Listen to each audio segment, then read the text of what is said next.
Mesdames, Messieurs les chefs d'État et de gouvernement, Mesdames, Messieurs, avant tout propos, je voudrais remercier les autorités espagnoles pour l'accueil chaleureux qui nous a été réservé. Avec la tenue de cette 4e conférence internationale sur le financement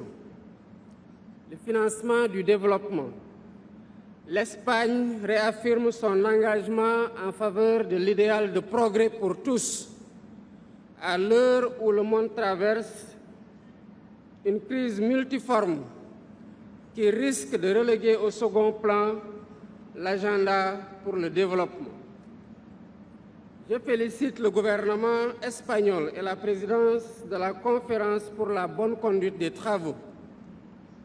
J'encourage le secrétaire général des Nations Unies et tous les acteurs mobilisés autour de l'engagement de Séville pour l'action, un document ambitieux qui marque une étape importante dans notre quête collective d'un financement du développement durable plus innovant, plus solidaire et plus efficace. Mais afficher nos ambitions ne suffit pas. Avancer sur le chemin du développement durable et solidaire requiert de l'action. Premièrement, la réforme de la gouvernance économique et financière mondiale afin de corriger les déséquilibres systémiques hérités du passé et qui continuent d'entraver nos efforts internes de développement. C'est pourquoi le Sénégal soutient l'appel du document final de Séville pour une gouvernance économique mondiale plus inclusive et plus équitable, y compris par une participation plus conséquente des pays du Sud dans le processus décisionnel des institutions de Bretton Woods, notamment le FMI et la Banque mondiale.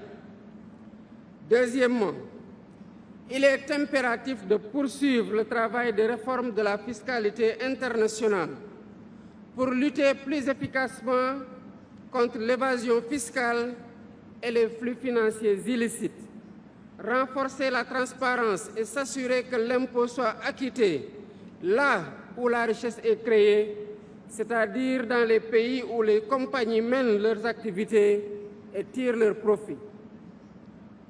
À ce propos, le Sénégal soutient les négociations en cours pour une convention cadre internationale sur la coopération fiscale.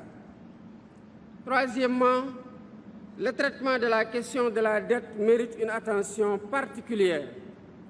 Elle revêt pour nous une priorité élevée en raison de l'impact écrasant du poids de la dette sur nos économies.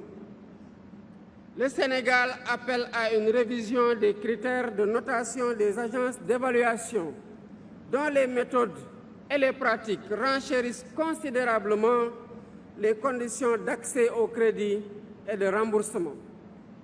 Il nous faut convenir de mécanismes de restructuration plus justes, plus diligentes et plus prévisibles, avec des clauses de suspension automatique en cas de choc.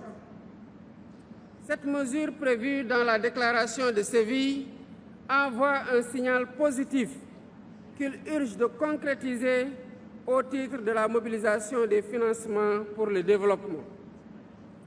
Quatrièmement, les programmes de financement doivent obéir aux besoins spécifiques des pays les plus vulnérables, notamment africains, les PMA, les petits États insulaires en développement et des pays à revenus intermédiaires.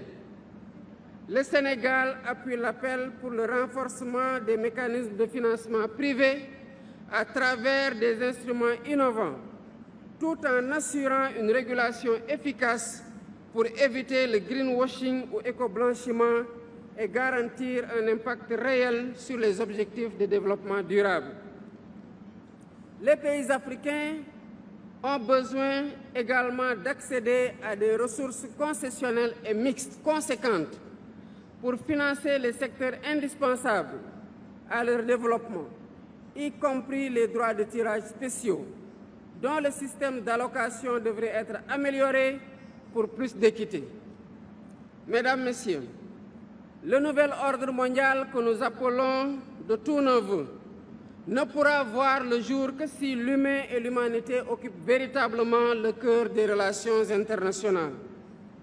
Cela exige de faire de certaines priorités des leviers d'action incontournables dans l'éducation, l'accès à la santé, le renforcement des systèmes de protection sociale, une transition climatique juste et équitable, l'autonomisation des femmes et des jeunes. Réaliser ce projet est à notre portée si nous nous engageons à construire ensemble un modèle de financement du développement fondé sur la solidarité, l'inclusion et la résilience. Avec sa feuille de route claire et ambitieuse, l'engagement de CVI pour l'action nous offre cette opportunité. Il nous revient donc de la saisir et d'en assurer la mise en œuvre solidaire avec constance, détermination et responsabilité. Je vous remercie.